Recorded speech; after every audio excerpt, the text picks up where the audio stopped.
I built a company from a 900 square foot storefront to a name that shows up, some years, on a list of the 100 best designed retail brands in the country.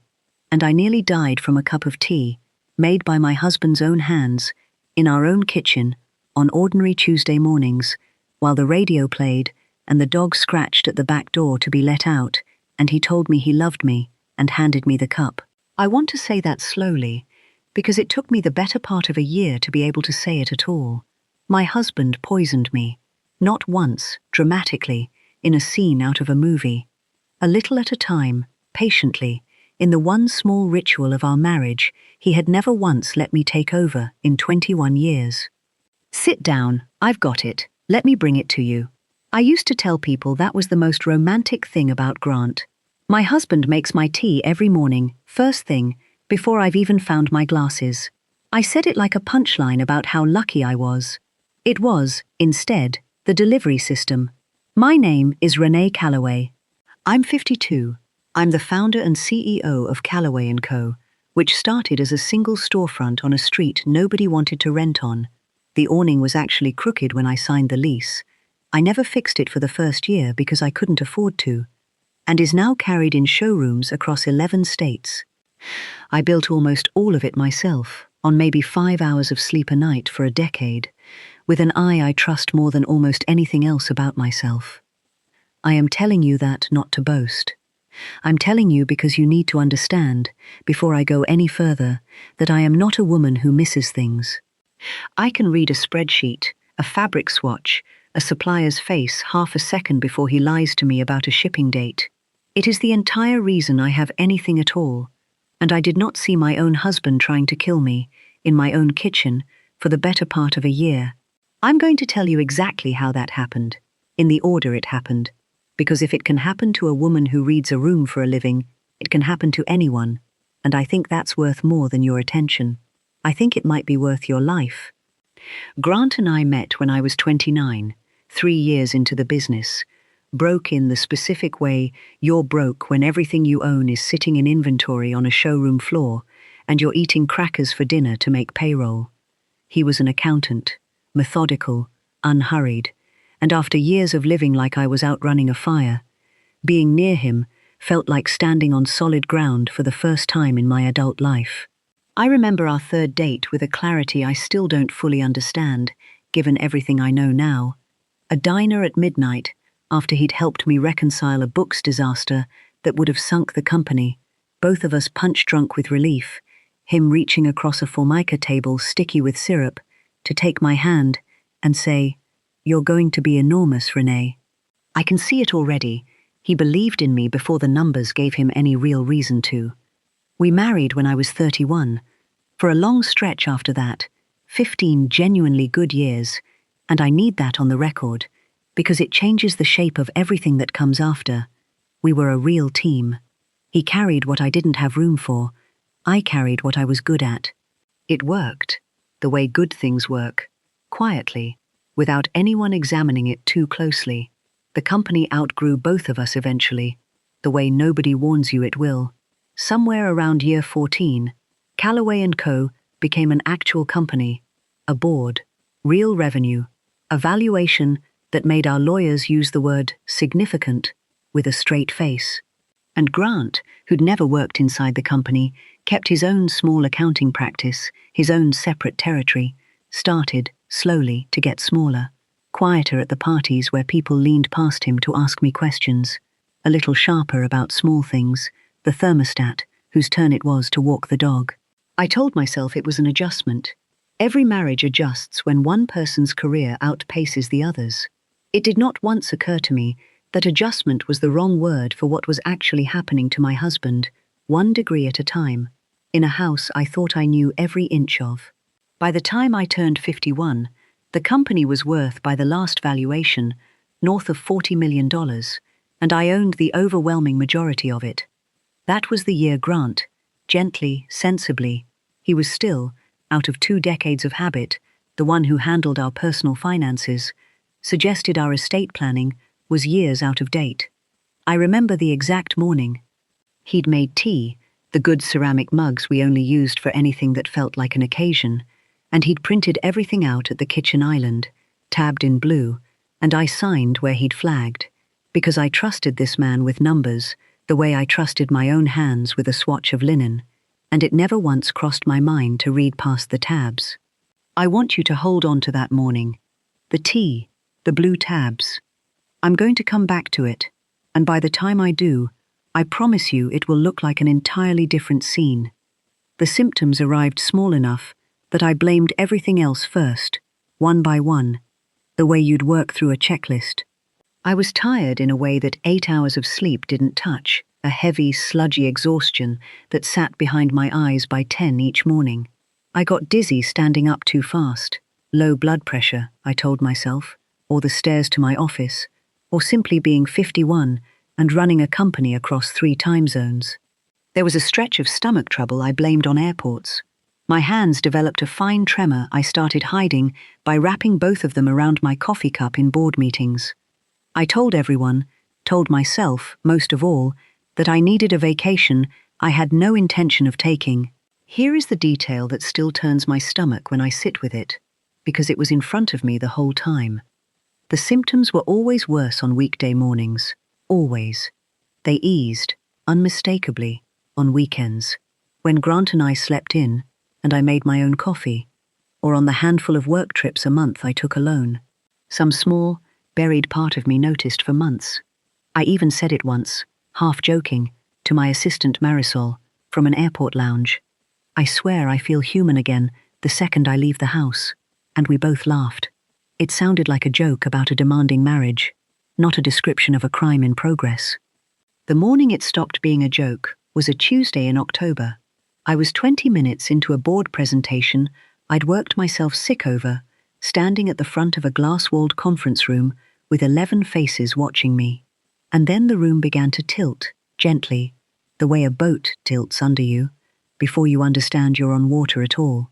My vision closed in from the edges, like someone slowly dimming a stage light, and the last clear thing I remember is the taste of copper flooding the back of my throat, and Elliot, my chairman, half rising from his chair, with an expression I had never once seen on him in 15 years of quarterly meetings.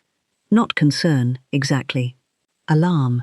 The specific alarm of a careful man watching something break that he had never once considered breakable. Then the floor, cool against my cheek. 11 of my own board members standing over me in a loose, frightened circle, someone shouting for an ambulance, a woman's hand smoothing my hair back from my face. And underneath all of it, one thought, arriving with a strange, sideways clarity. I have never fainted in my life. Not as a child, not through the flu, not through childbirth. Something has been wrong with me for a long time, and I have been calling it a busy schedule. The hospital ran the standard panels, and everything came back maddeningly normal, which somehow made it worse. Normal blood work and a woman face down on her own boardroom floor don't add up to a story anyone wants to hear, including me. They talked about stress, about a cardiac event they couldn't yet explain, a follow-up in a week. Grant drove me home. Grant made soup, the good kind, from scratch, the way he always did when I was sick, standing at the stove with his sleeves rolled and his face arranged into an expression of such convincing fear that I remember apologizing to him, in the car, for scaring him. I apologized to him, but something in me, the same something that has never once let a discrepancy in a supplier's invoice walk past unquestioned, was not satisfied with normal. A week later, still dizzy some mornings, still catching that fine tremor in my hands, I went back on my own, without telling Grant, to Dr. Okonkwo, who has known me for a decade and has never once let me talk her out of an extra test. Humor me, I told her, feeling faintly ridiculous even as I said it. Run the broad panel. Toxicology. Rule out the crazy stuff too. She called me herself 4 days later. Not her office. Her. And I knew, before she said a single word, because doctors do not call you personally to tell you your labs were boring. Renée, she said, I need you to come in today if you can. We found something in your blood that shouldn't be there. It's been there a while. I don't think this was an accident. I sat across from Dr. Okonkwo in a room that smelled like hand sanitizer and recycled air, and I noticed, with a strange, distant clarity, that the clock on her wall had a second hand that stuttered slightly on the 11.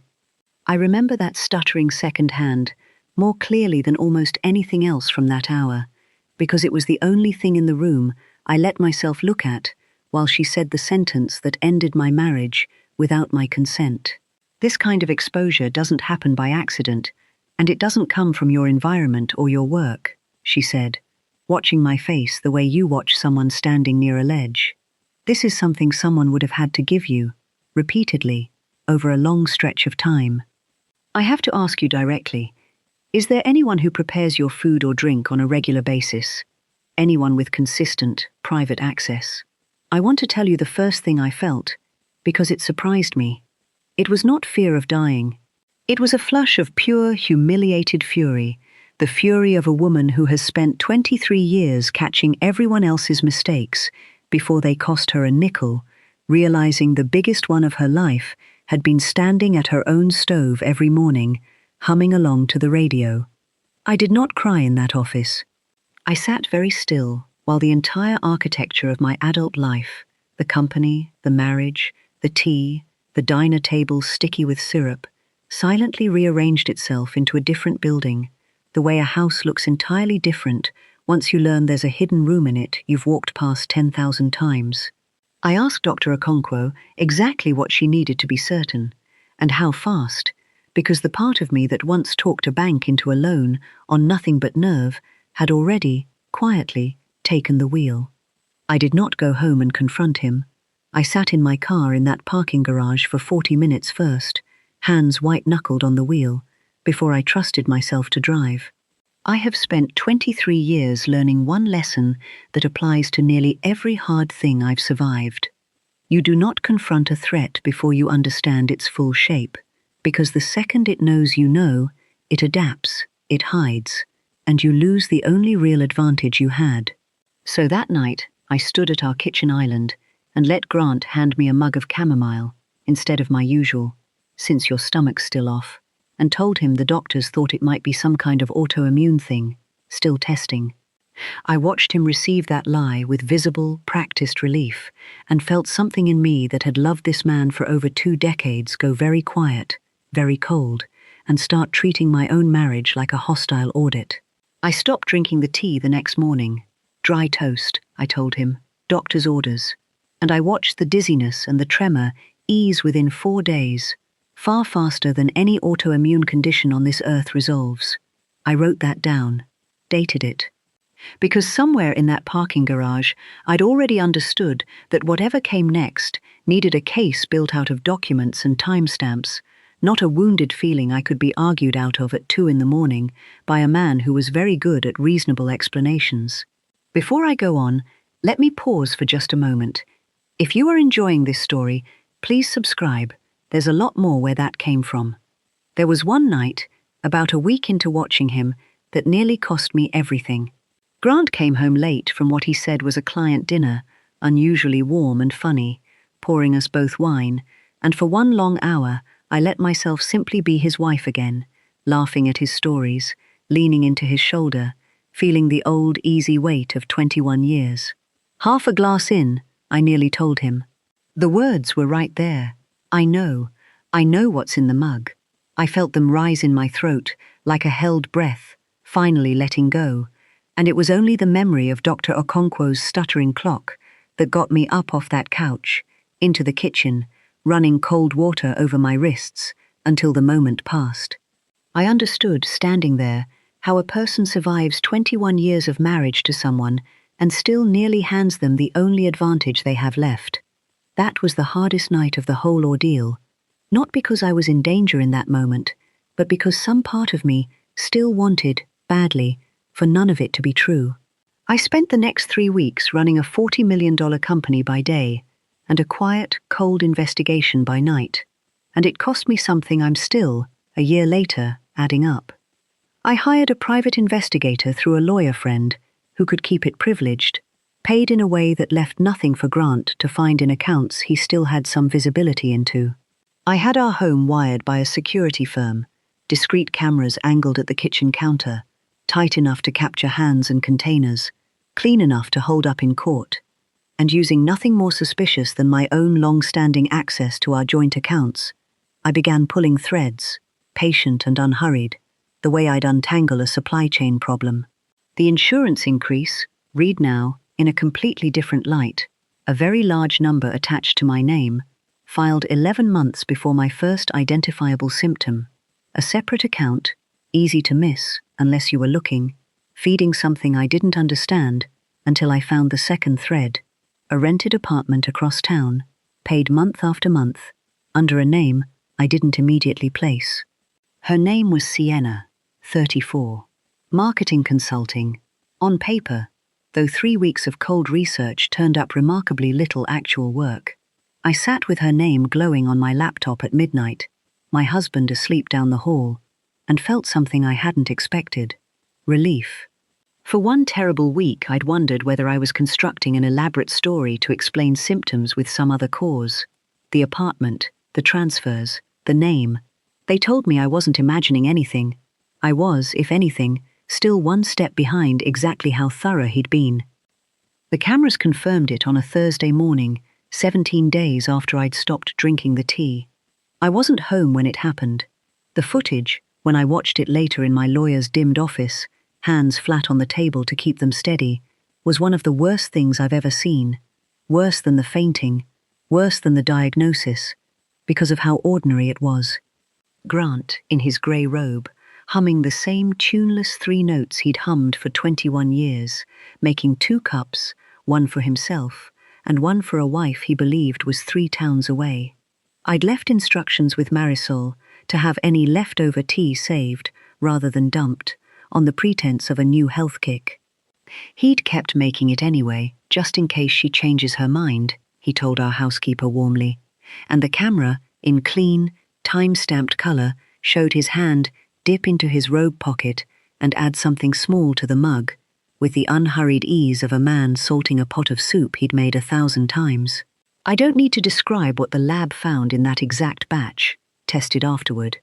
I'll tell you that Dr. Okonkwo, cross-referencing the result against the footage's timestamp, went quiet on the phone for a long moment before she said, very carefully, "Renée, I need you to understand how serious this is.